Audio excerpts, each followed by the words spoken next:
Non-Stop Rock Talk with Tyson Bryden. Welcome to Non-Stop Rock Talk. I'm your host, Tyson Bryden. On today's show, I am very happy to welcome Mike Tramp. Mike, welcome.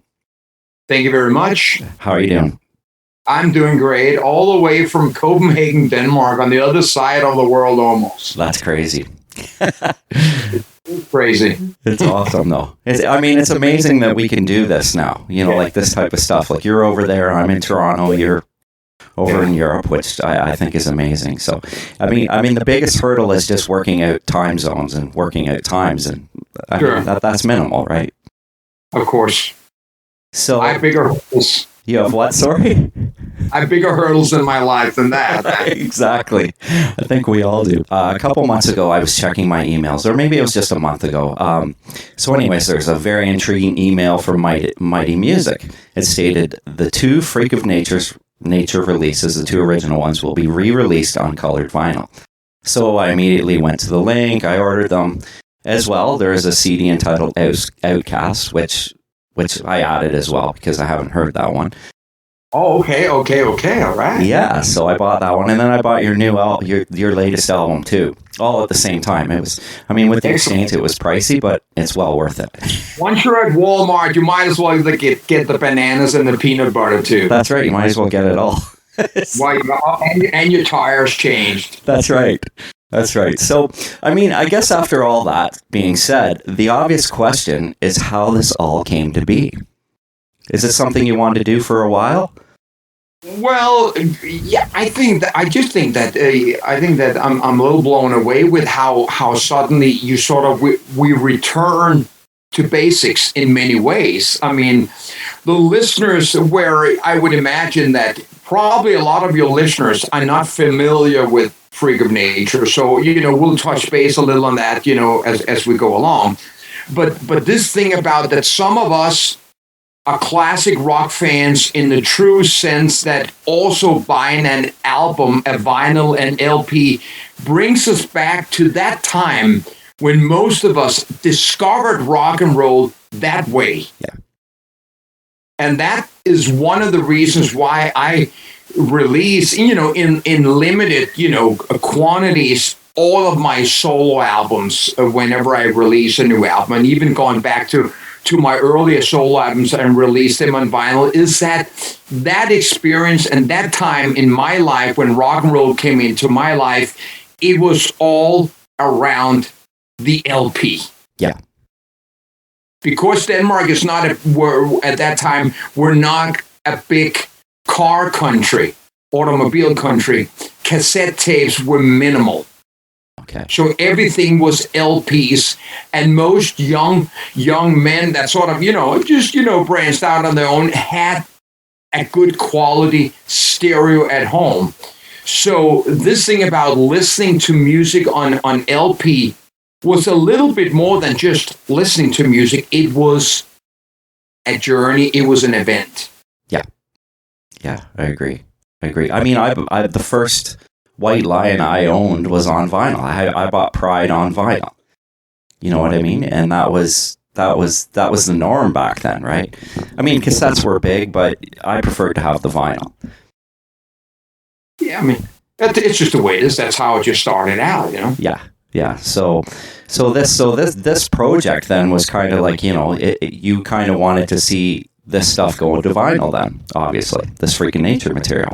Well, yeah, of course. In many ways, let's put it this way in all truth, that the ones that are still holding on to be sort of collectors of music, not necessarily just what I do or whatever, are people that have decided that this thing, music, rock and roll in those formats, means a lot to them in their life, because the entire world can just go to any streaming service and most likely find any song. Yeah. So this thing about spending, $20, $30 on something that you could get listen to for free, I call a pretty good commitment. Yeah.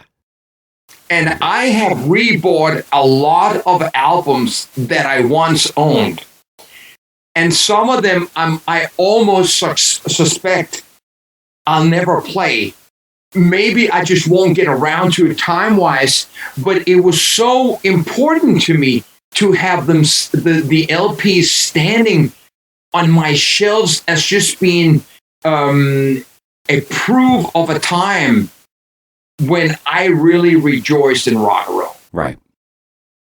And there are certain album covers that speak so loud and clear when you hold it in your hand. It's almost like it brings you back to that day.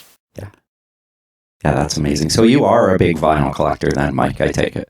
Yeah, but I mean, it's not, I have a lot of friends that also are vinyl collectors because they're totally believe that it's the ultimate sound. To me, it's probably more about just that I feel, and I see it in people that buy my vinyls at my shows.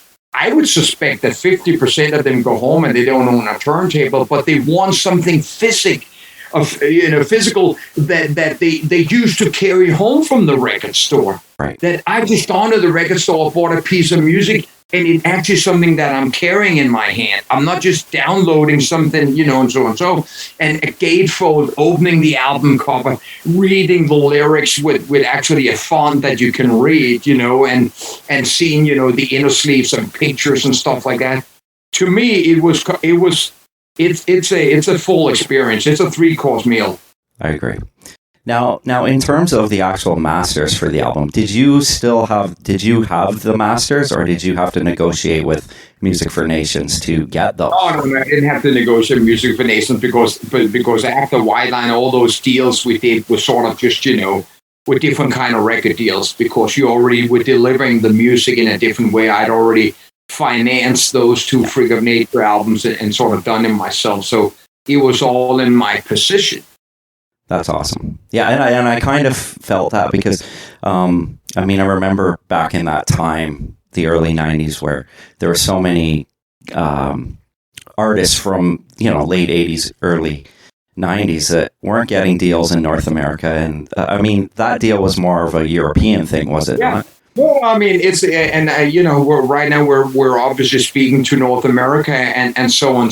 And Freak of Nature never was released in the U.S. Yeah, and it's a short story. Like after I closed down, I end White Lion in September of '91, and immediately inside my head, I create this new band and what it's going to be like, and the work relationship with whoever I get. It's all of this is based upon the experience of the 7 years with White Lion, good or bad.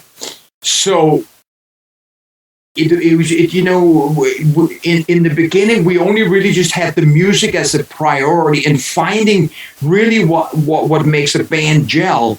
And after a few small hiccups in the beginning. When the band finally got completed and we decided to put ourselves in a circle when we were writing the music in the rehearsal room, something that I had never done with White Line because Vito Bratta and myself wrote all the music sort of at home together.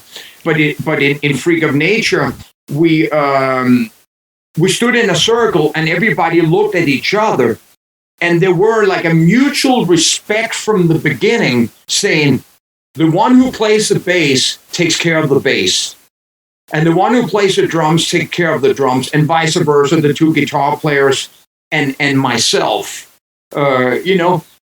and that's why Freak of Nature sounds the way it sounds. The short time we were alive, it is the perfect band, the camaraderie, the work relationship, the respect for each other. It was so good that it was not meant to happen for a long time. Right. And that's funny that you mentioned about the North America thing. This is my copy of Gathering of Freaks. And if you look at it, I've still got the thing in here. It actually says HMV importation. So I got this in Toronto at the import rack at HMV, downtown Toronto on Yonge Street. Stuff like that to me is it's incredible how a little sticker like that can open a vault of memories. Yeah. Of course, I mean, it's not for everyone, but I can tell you exactly on, when I see something, when I hear something, where I was, what I was thinking, etc., etc., etc. Yeah, I remember going into the store. I probably wasn't looking for it because I just assumed I'm not going to find this because it's not released here. So, and I go to HMV, and lo and behold, this is probably right after it came out. Lo and behold, it's there, and I'm like, and then a lot of the times those imports were very expensive, but it was actually reasonably priced from what I recall, which was great. Which I was just like, it was just one of those things. It was kind of like that. At that time, it was so hard to get music from artists from the 80s in North America. So you'd go and you'd be like, oh man, this is so awesome. You know what I mean? It was, so I do. I that resonates to me because I do recall everything about buying that CD. Well, you're also bringing up the memories of what it was like to shop in a record store, a big record store where you actually took your time. Yeah. You went through categories. You on one side you had Norwegian death metal, I burned down churches kind of rock, and on the other side, and you took your time with music and you discovered it. Yeah. Nobody discovers music anymore. It just gets pounded in their head, and nobody stays with anything for a long time because it hasn't taken a long time to discover. So it's kind of like here today, gone later tomorrow, Yeah. Yeah. It's funny because I actually lived an hour. I live about 45 minutes outside of Toronto, but at that time I lived about an hour from Toronto. And that was my commitment to music because I loved music so much, and HMV downtown was kind of the place to go, and there was a Tower Records at that time as well. Yeah, of course. And on a Friday night, believe it or not, I'd say to my buddies, I was like, do you guys want to take a drive to Toronto, go to HMV? That's just the way it was. There you go. I mean, I hear what you're saying right there. I mean, I've been shopping the Tower Records on Sunset Boulevard at midnight, Yeah. Seeing John Frusciante from Red Hot Chili Peppers coming in pajamas and picking up a Frank Zappa bootleg box set. And it's just like, it's just what we did. Yeah. Yeah, and I miss that a lot. I miss that very much. I miss it too, man. It's and also another thing was that because basically this interview is about our love for music, that most people behind the counters kind of had a knowledge about music. Right. Yeah. That's true. That is true. And they did. And that's why, they probably loved their job. Yeah. That was me. And they always joke about, you were the cool guy working at the record store. You weren't cool if you didn't work at the record store. Oh, man. That's okay. That's a cool job working at the record store. I could do that, yeah. Exactly. Now, Outcasts. I wasn't familiar with that one. Was that previously released? It was previously released a few years later on. Not right away. I can't remember what year it came out, but suddenly I sat there. My first. It was sort of prior to me signing a deal with my solo album for Europe. And I had I still was sort of in many ways signed to Music Venations. And I kind of says, man, I'll give you this. And, because I'm going to take my solo album somewhere else. And so that's cool. And I had these tracks, which are both, quite the opposite of White Lion, where Vito Bratta and myself only wrote the songs for the album. Yeah. No extra tracks were recorded. On both albums, I think we recorded 2 or 3 tracks for each album. And they were just lying there. Plus also, there's the 6 songs of the first time I brought the band in. The first version of the band, it had a different guitar player, another guitar player of the 2 guitar players we had. And the first 6 songs that I had founded Freak of Nature on, which I'd written with him. And we went into the studio in an early stage and recorded these 6 songs. So I always had these 6 songs, and it totally tells a story of how the band is built, and you will hear that musically. Plus, the tracks from the other albums that were never released. So it's actually a very nice package. That's very cool. Now, yeah, there's great rock and roll on that. I look forward to hearing that one. I think you will. I'm excited. Now the cool thing about the vinyl re-releases is a multiple vinyl colors. There's not just one color for each of them. For me, it was hard to choose. In the end, I chose the purple for the first album and turquoise for the second. I almost think that the record company is trying to trick people, because obviously there are some that I have to have all of them. I know. I'm not necessarily a big fan of that kind of stuff, but it's sort of the way it is. They offer a little from everything. I'm a big Stephen King fan, and especially some of the early books, the Dark Tower series and stuff like that. And I have multiple versions of the same one. Yeah, I'm the same. And sometimes it's just like that. It was like, but when then you factor in how much, because shipping's so expensive, right, to North America from Europe. So you have to factor in that as well. So like I said, it's like, you know what, I'm going to buy a whole package deal. I'm going to buy a whole bunch of stuff because it's going to cost me the same pretty much for shipping anyways, right? So that makes sense. Now, talking about those multiple colors, it almost, when I looked at those, especially for Gathering of Freaks, those colors actually kind of coincided with the album cover. Those colors. From the beginning, interested enough, the guy that designed, it was a friend of mine in England, a guy that called Coot, that designed the cover, and we sort of decided from the start that there were going to be 3 main colors that's always we're going to travel with the band, which would be orange, purple, and green. Those 3 colors, and obviously they sort of end up going along, and they were part of our T-shirt design and stuff like that.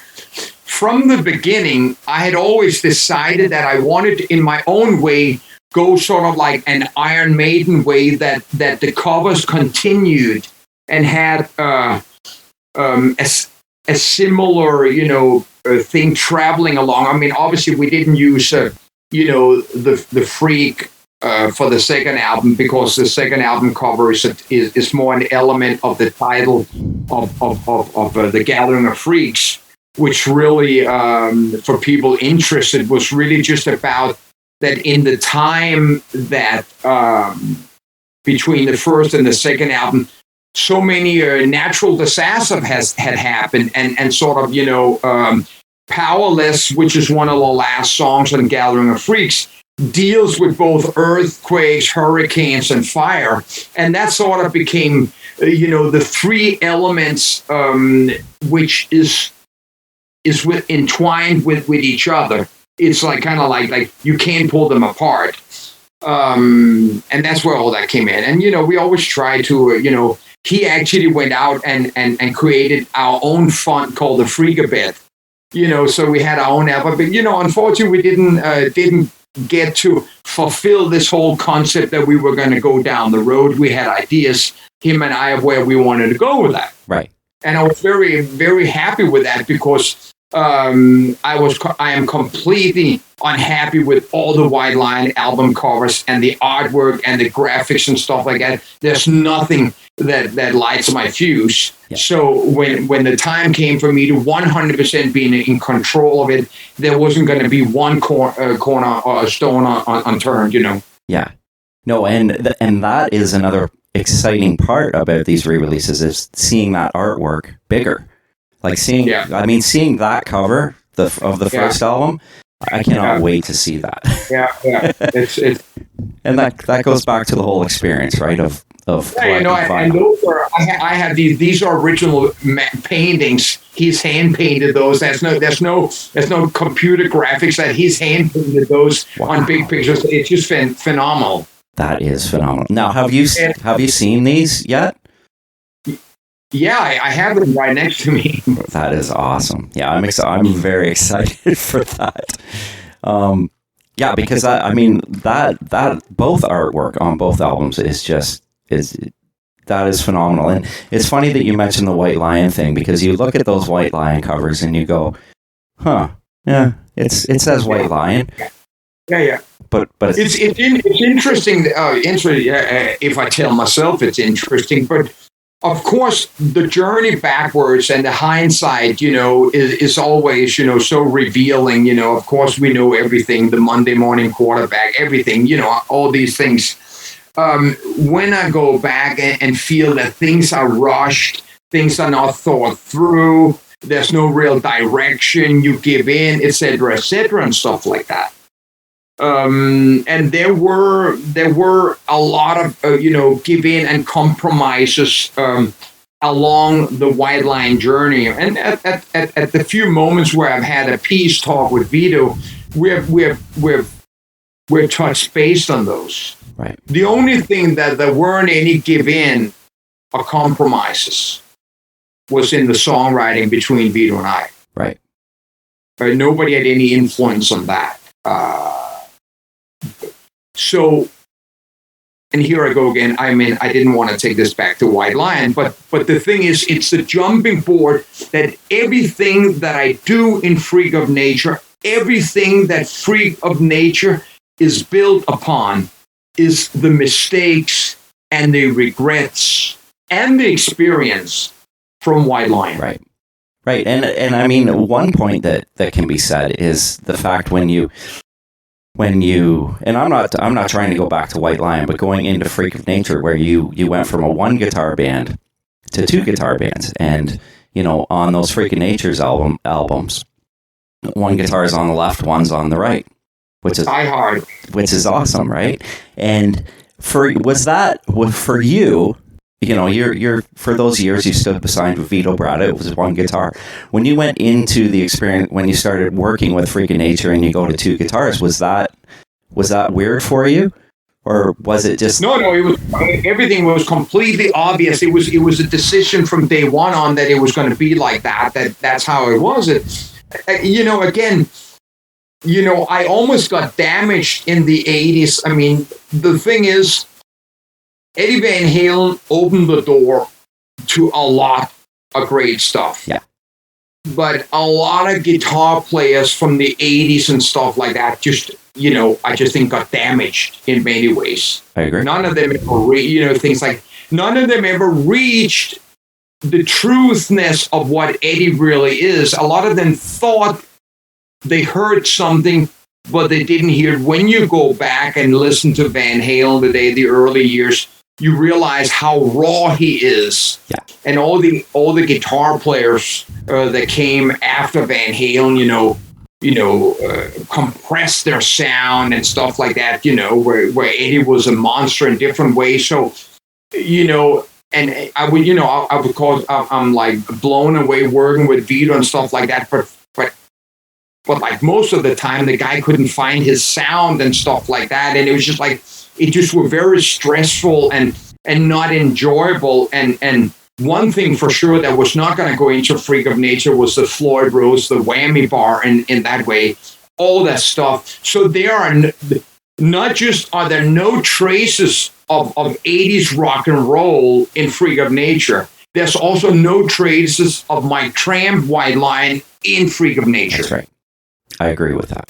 Which was both obvious, but I also had come to the point on Main Attraction that I could feel that my voice was changing, and it couldn't sing as high. Not that I wanted to do that, as I was on the first two White Lion albums, where I'm in a stratosphere completely unnatural for me. So when we're writing Main Attraction, I'm starting following my vocal a little bit more than thinking what it should be.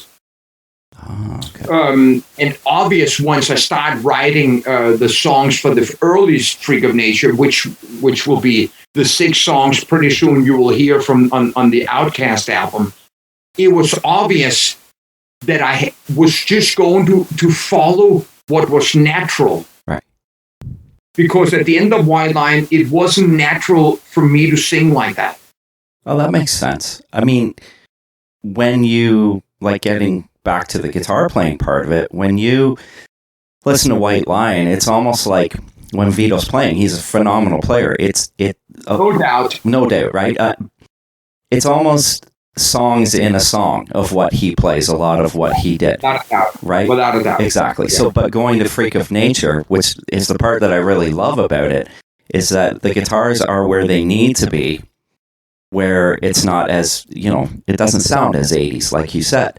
It's, the solos are where they need to be, and the rhythm guitar is just playing the rhythm guitar and heavy and, yeah. Which is where the big difference is, I think. Okay, I mean, obviously, it was just a choice. It's not that we came out with a big sticker on the album saying we have nothing to do with the 80s and things like that.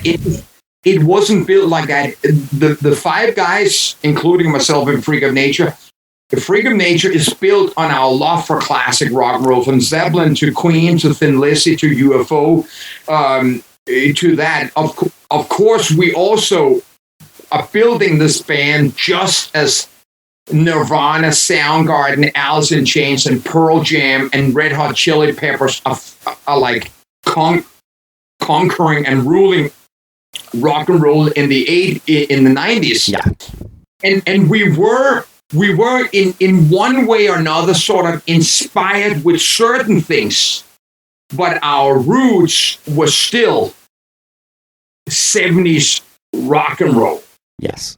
Yeah. And you can hear that. And I mean, for those that have never heard these albums, I mean, they're worth checking out, because they're if you're expecting it, I mean, it's your voice, so it sounds like you, but it's different. And I think people that have never heard it will really dig it, especially if they like that kind of sound, right? When I posted the news about these albums, the comments from all the European fans, and I mean, don't forget, this band existed from 93 to 95. Yeah. Okay, but all the comment were people that had seen this band live in clubs, and some of those comments were so honest and real about some people. The best thing I ever saw. I mean, of course, they're not comparing it to like a stadium show with Pink Floyd, but just the experience of the honesty that the band brought. I mean, I had toured the world with a big band. We had been on our own tour buses. We had been in the big hotels. We had played stadiums and stuff like that. I took this band down to the gutter. We played anywhere. We came out with like, find us a hole and we'll be there. Yeah. We reached out to fans and asked if we could stay at their houses so we could tour. And it had a lot to do with that Mike Tramp needed to get back to where I sort of came from. And as much as, of course, I enjoyed the years in White Lion, and I wanted to sort of, in quote unquote, reach the top and be a rock star. When I got up there, I actually found out that besides being on stage and writing some good songs, I wasn't very good at playing that role behind the mirrored sunglasses and always staying in character. Once it came to Freak of Nature and I found this band and we were street kids again, I realized that I was home. Right. And that all reflects in the sound. That all reflects in the sound. That is true. I agree with when that. we went up to San Francisco to record the first album, we had rented a house with 2 bedrooms. The engineer lived in one of them, and the 5 guys in the band and lived in another one. And the 2 weeks we were there were probably some of the funnest time I'd ever had. Wow, that's amazing. That's great. Now, I opened this up today, and there's a 2-gatefold picture in it of the band in the studio.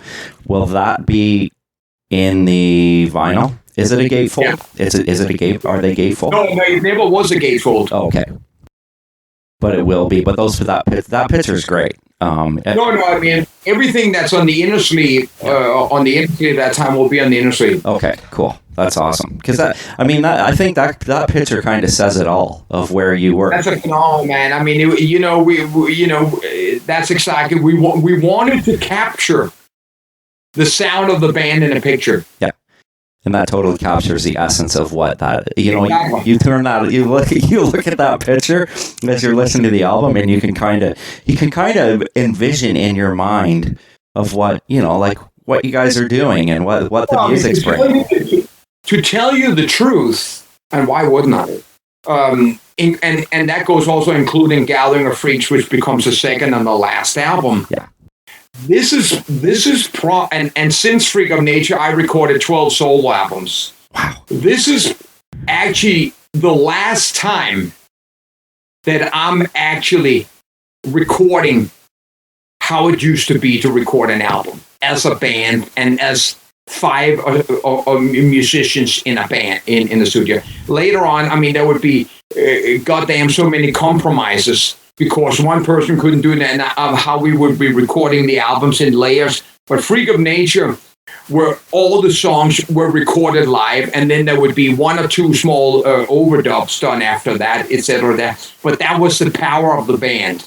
Wow, that's amazing. But because we had written the songs in the rehearsal rooms, so we were always playing that version that's on the album. We were just playing them over and over, so there was no difference in going in to the studio. It was just a bigger rehearsal studio with better sound. Right. It was exactly where we'd done. We'd gone through those songs so much. We were so tight when we got in there.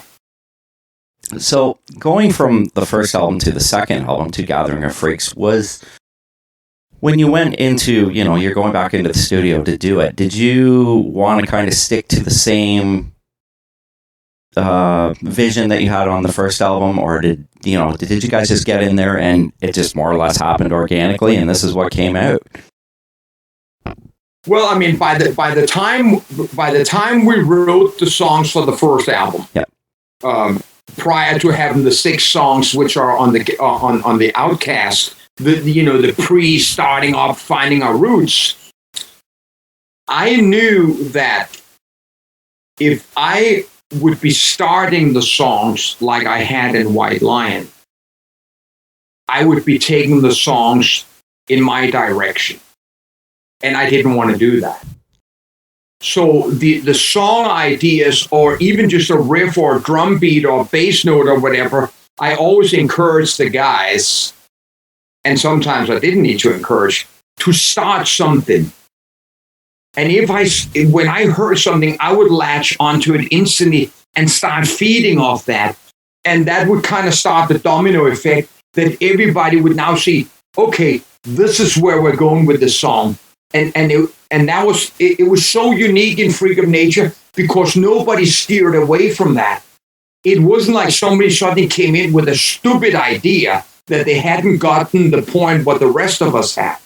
They really latched on and understood that's a role I'm playing and that's a role I'm playing. The 2 guitar players are 2 different guitar players. They're playing their own unique style.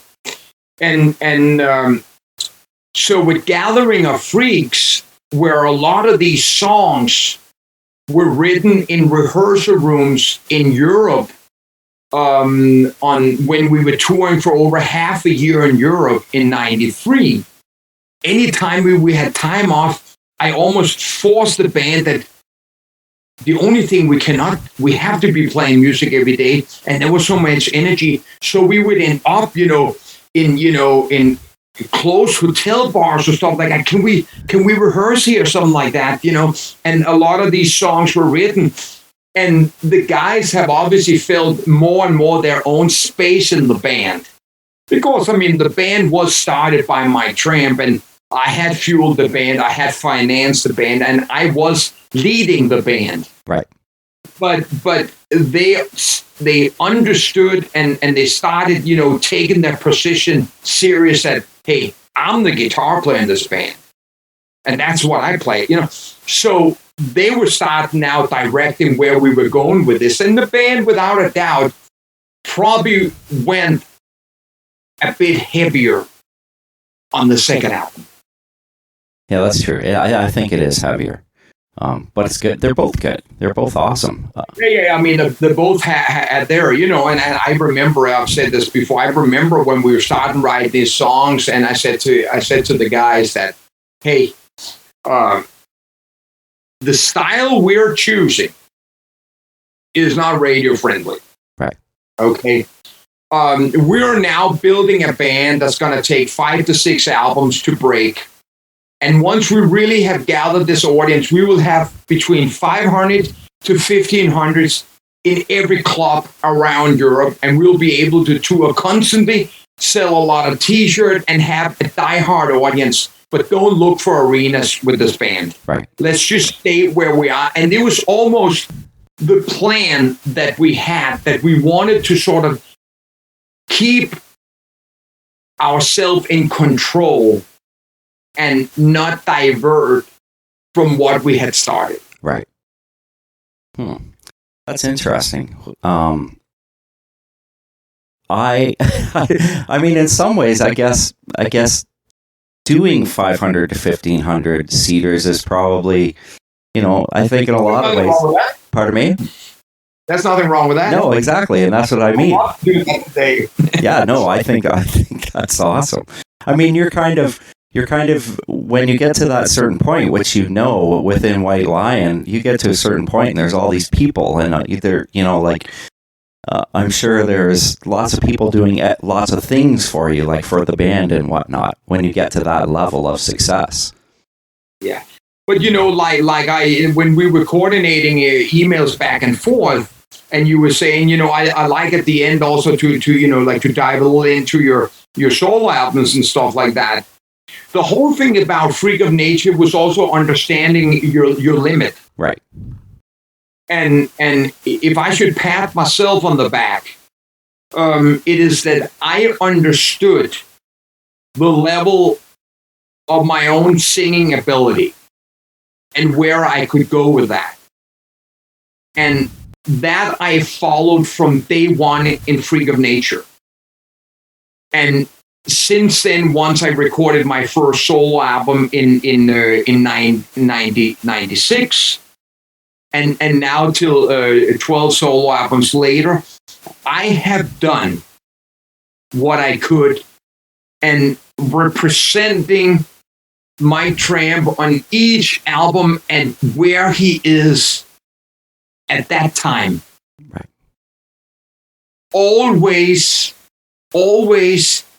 being real and showing my ability and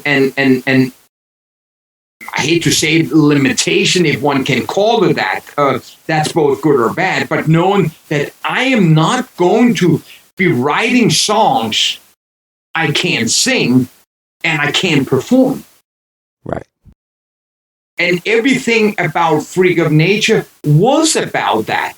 They're all capable musicians, but we were a great rock band that didn't want to take this rock and roll much further than where we were comfortable and where we wanted to put the special moments in the songs and in the ideas and stuff like that. But we weren't aiming at unreachable goals, because it's not what we enjoyed. We enjoyed the classic rock and roll that had a sort of humanity in it. I mean, it wasn't played by gods or angels and stuff like that. There were people with 6 strings and sometimes with a hangover. That's good. Now you just mentioned your solo stuff, and we'll move on to that a little bit. Like I said, when I ordered those vinyl releases, I also ordered your latest album, which is entitled "Everything Is All Right." Came out North America, I think, May 21st. Tell me about this album. I guess it's a compilation, is it? Yeah, well, that's a compilation. Prior to that, I'd actually released a limited double album, which is called Tramphology, which sort of explains itself. And that it obviously is a collection of my 11 solo albums. including 4 brand new tracks only made for that album. That's, again, catering direct to the diehard fans that has followed you through and grown with my solo albums. Yeah. A lot of times I describe the ones that have stood with me and followed me through my solo career as people that in many ways identify with where they are in their life at that time that album comes out and the next album. And that's a report, I get back from the fans, both live and so. It's like, we know exactly where you are because we are that too. Most of those fans are, maybe 10 years younger than me, but they're all above, 40 years old and, on the way to 50, maybe on the way to 60.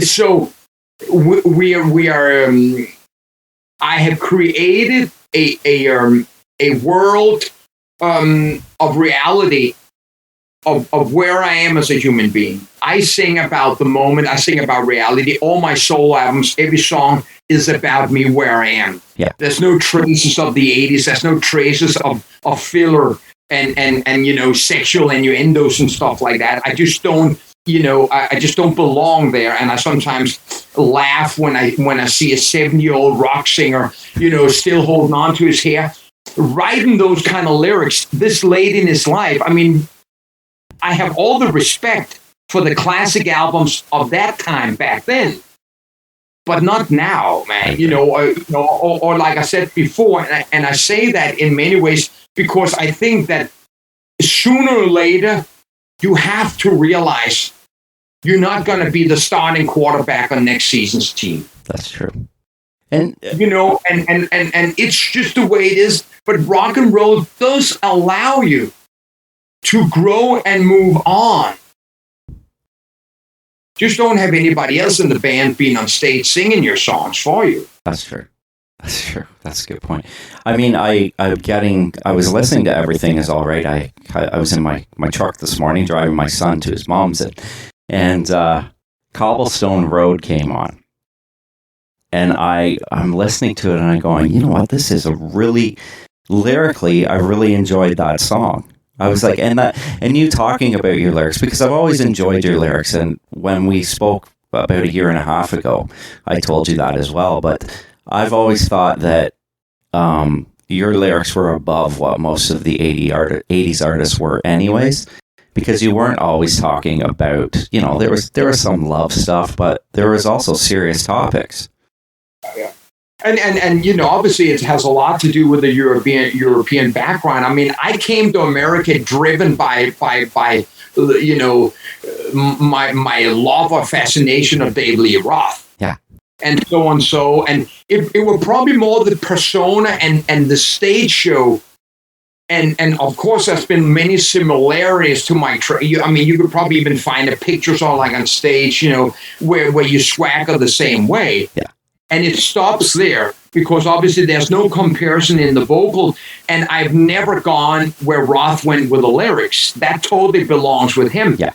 I wasn't very good at trying to compete with Vince Neil or Bret Michaels and all the rest of the 80s frontmen with this, cheeky lyrics. I wasn't very good at standing on stage and talking about all this sexual stuff. Yeah. Which is possibly why I didn't do it. Is I says, dude, don't go there. You're going to drown. Yeah. So I had songs like Little Fighter and Cry for Freedom and Lady of the Valley and The Road to Valhalla and When the Children Cry and If My Mind Is Evil, love that. Things like that. It just came like that. And as I grew older, it's where I wanted to go. I mean, even though I actually released albums at the same time, as Springsteen released his first albums. And, I've grown up with, I grew up with Dylan and Johnny Cash. My mom were like playing them to death. And so I've grown up with the big songwriters and Dylan and Springsteen are people that I've leaned on. But at the same time, as much as I'm inspired by by the sound and the way of the Springsteen does. I've never gone in on writing a song that's similar to him in the way he tells the story. Right. You know, and then at the end of Springsteen's career, you find out about that the person in all Springsteen's songs are his dad and stuff like that, et cetera, you know, and it's just one of those things. So I decided that I didn't want to have to look for excuses when I was going to explain a song, so it would be easy to write about my own, you know, life and ups and downs and how I view the world and so on. So. And the credit I've given by fans is that they hear themselves in the songs, and that is probably one of the greatest rewards you get when people. I mean, nobody knew that "Little Fighter" was actually a song. I read the story about it happened in 1978, but the Greenpeace organization had one of their small fishing trawlers that they were trying to prevent the French government from doing nuclear testing down New Zealand. And during the night, the French Secret Service, frogmen, blew this little fishing trawler to pieces. And I just read that story sometime, and I said, you know, this is, again, David versus Goliath. Yeah. And other things. So I wrote the song. There's a few small lines about that this is a ship and stuff like that, but not much. But I can't tell you how many veterans I've met who have made that song their song. Of struggling, coming back, sitting in a wheelchair, losing their legs or whatever, you know, suffering from cancer, whatever. And that is a great reward. Knowing that your song have done that for some people. I think that's what makes that song stand up, is for me, as I'm 46 years old, listening to that now. This is a song from the 80s. I can listen to it now and go, you know what? It's a great song, but the lyrical content still stands and still resonates in my mind, because it's not about, you know, it's a serious topic. And I think as we get older, those serious topics are more important to us, right? It's a song that I really enjoy singing with the acoustic guitar live, because the lyrics, you know, rises above and is not, you know, drowned by reverb on the drums or a colorful video and stuff like that from the 80s. All those things that just you couldn't escape, because we were part of the 80s, and that's what the 80s wanted at that time. Yeah. But the song is almost suffering, even though it has a phenomenal guitar solo and has a phenomenal guitar riff from Vito, no doubt about it. But man, to be recording that song today as a grown-up band and really giving the song would be a dream. But now I get to play that song in a little bit more of a tamed version where the vocal and the lyric takes center. Yeah, totally. I mean, totally. I think that's amazing that you're able to do that now, because that song does deserve to get the credit that's there, because it was so well written, right? Yeah, I mean, it was just one of those examples that when you go the test of time, and obviously this is no competition, because the fans of all the different bands are the fans of all the different bands, but were you to go through a selection of 80s albums, and White Line would hold their own ground. I agree. They would probably be one of the bands that sounded less like all the other bands. Agreed. I've always told a little bit of, you know, some funny stories on stage when I'm out there doing my one-man show, that when you went through some of the rock magazine in the 80s, if it was Hit Parade or Circus Magazine or Cream or something, not necessarily Cream, but Special Circus Magazine, it looked like it was one band. Yeah, that's true. All the lead singers had blonde hair, and the other three guys in the band had dark hair. And that's one way of looking at the 80s. And a lot of the videos also looks like it's the same band. Right. And MTV were a lot to blame for that, because it's sort of what they wanted, and they had gotten that message through to the record companies. And of course, there were no band in the 80s that were going to fight their own success now that we've finally broken through.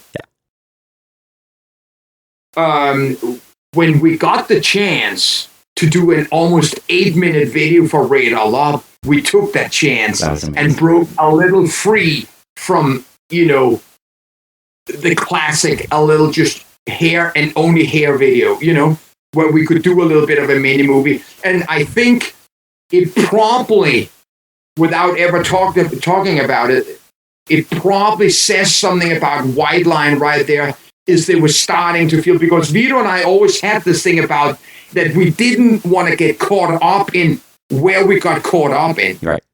Because as we went along with writing the songs, both on Big Game, which was in many ways an unfinished album because we didn't have enough time to breathe, we were heading much more towards Journey, Kansas, Foreigner, than we were towards Poison, Motley Crue, or Cinderella, or Slaughter, or something like that. Yeah. That's where Vito and I wanted to go as songwriters. We never got there. We never got there as a Vissel band, but we started on Main Attraction. You can hear that there's almost no other albums in the 80s that sounds like Main Attraction. It's our amazing final sounding album. Amazing. No. It's funny. I was listening to Anthology, the White Lion Anthology. I think it's a 2-disc set. I had it on. I was running this morning and I had it on, and it's amazing to hear how those songs took shape, like how they changed on like Tell Me, for instance. It's very different, and I was like, I read the title. I was like, this doesn't sound like Tell Me, but the chorus is there, but the verses are different. Yeah. Well, that's the thing also. In obviously, everything comes back to Adam and Eve. Like by the time we go into the studio and record the Pride album, we'd almost been working on the Pride album for 2 years. First, the songs had almost become our live songs. Then we recorded the album once in Germany and come back to America and thrown it in the can. And Vito and I started rewriting and working on the songs. So we were so in touch with the songs when we come to California, record this album, that we are actually at the similar stage. Freak of Nature goes into the studio because we have only lived those songs for over half a year, only played those songs. When we record Big Game, we had been on the road for a year and a half. And we come back and we just finished a tour, and Vito and I write this album in 10 days. That's insane. And we go in the week later to record the demos, and then people take a Christmas break, and then we sort of go back earlier. So these songs only got one run through the machine of double checking you, because it even happens when band plays their songs live. Sometimes they find something that works better, even though they've already recorded the songs. Yeah. We wrote some great songs for the Big Game album, but they are in the long run unfinished. We needed more time, but we had pressure from the record company and the management, and we were actually back out with a new album and back out on the road 7 months after we finished the Pride tour. And on the Pride tour, we've been on tour with Ace Frehley, Y&T, Kiss, Aerosmith, AC/DC. We've been to Japan, we've been to Europe, and then we're finishing with Stryper. And then we start off with Ozzy Osbourne in the summer of '89. And it's just one of those, again, regrets and mistakes. But Vito and I did not have high enough heels on our boots to dig them deep enough down into the ground. So we got pulled along, and there's nothing we could do after that except for looking back and saying, we wrote some great songs, but it's an unfinished album. Wow. I listened to it and go, for the fact that you did it in such a short time, there are some great songs. The recording process took its time. Right. but we're just recording at that time. That's probably more the sound and the performance. We're not rearranging them in the studio. Once we're in the studio, we're playing the versions we've done. Yeah, it's not like those other tracks where they were totally, there's a lot of stuff that's different. Weight is different. There's different parts, right? Yeah, but we came back from Germany in the summer of '86 and worked on the Pride album for another half year, and then went out to California in January of '87 and started recording on that album. Yeah, that's amazing. We've lived that Pride album. I mean, people always go back when you hear earlier tracks from bands, when you find bootlegs of early Van Halen stuff, and realize basically they're playing the first album as a live set. Yeah. And that's why most first albums are so great, because they're the songs that most bands have played for the longest time. Yeah. Yeah. And they've actually played the songs live, which you never get to do with any songs later on. That's right. So all the albums after that were different. But I mean, with the first album, Mike, the Fight to Survive album, did you play that live? Like before? We were. Actually, the band that played it's a different rhythm section. We only played two shows after we recorded the album. That's it. That's how far we ever got with that. Those songs were written in rehearsal studio over a long time, over almost 3/4 of a year before we went to Germany to record that album too. Wow, that's amazing. Now, years back when I found out about Anthology, someone told me about it. My buddy had it. And he says, you got to hear this song. I was like, okay, what is it? He goes, Back on the Streets. And to this day, I still love that song.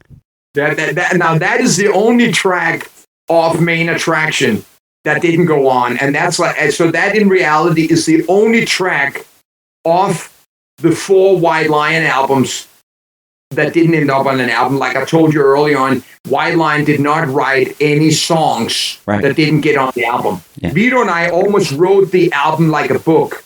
And when we got to the final chapter, we didn't decide we're going to write another 2 ending chapters and then decide in the studio.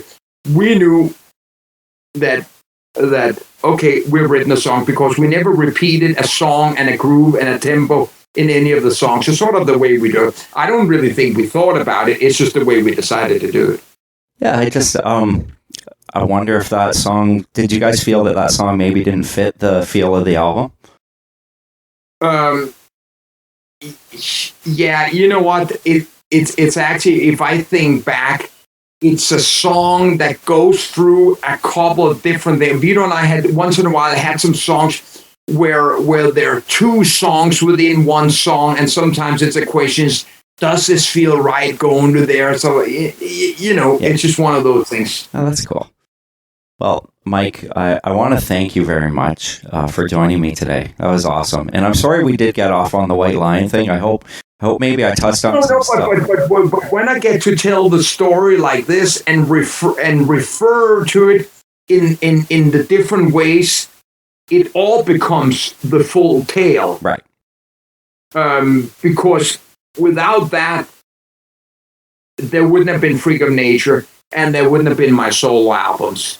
So it's all along the story. But sometimes when you get to tell the story from a different angle, it's great coming back and touching on White Lion, because you touch on some key elements and some key points of the success and the end of White Lion, and why certain things happen. And it like today, obviously, I'm the world's greatest White Lion expert. That is true. And I also like giving those things to not just the word fans, but to anybody interested in just, inquiring minds want to know. Yeah. Because all the points and all the things that I say, nobody has ever touched upon. Right. Nobody ever mentioned that. They always cut the story short and there are so many reasons why something is, and I think it's healthy when you kind of can put it all together and have a reason why certain things happen. Yeah. It becomes a little bit easier to deal with that. You're not living in a palace. That is true. That's true. I wish I was, but Yeah, I'm happy with where I am. It's like my feet are on the ground, and it's like it's just the way it is. I wouldn't want to live any other different life, so and so. That's true. That's a good point. Now, we should mention where people can get these Freakin' Nature albums and your solo stuff. You can do that. Yeah. Well, I mean, sometimes when you mention Target a couple of times, it could confuse Americans because there is a shopping chain called Target, and obviously it has nothing to do with that. Why my record company decided to call themselves Target beats me. Yeah. But you can always go in. You know what? If people just follow my Facebook, Mike Tramp Official. All the information is there, and my Facebook is an official one, which is basically what I call a modern website. Nobody goes to a website anymore. That's true. I usually only post about music, tours, albums, and stuff like that. For a while, I decided but I can't engage in the battlefield out there of just commenting on left and right stuff. This is a safe haven for people who want to follow my music and hear about my music. I'm not gonna talk about politics and stuff like that. Even though I'm very outspoken, I just decided to speak to the mirror instead. Yeah. Nobody comments on that. When I said the wrong thing. And because it's my opinion and only my opinion. Right, and I agree with that. Okay. Well, thank you so much, Mike. It's been my pleasure. It was a riot, and I hope your listeners enjoy this information and this tale and all the kind of stuff. What do you call it? Yeah, I hope they do too. I hope they hopefully get lots of listeners who are interested in hearing about this stuff, and hopefully people will go out and find your solo stuff in those. And check out those vinyls because they look really cool. One can always hope. One can always hope. You stay in touch, okay? Okay, Mike. Take care, man. Thank you so much. Okay. Bye-bye. Bye-bye. Bye.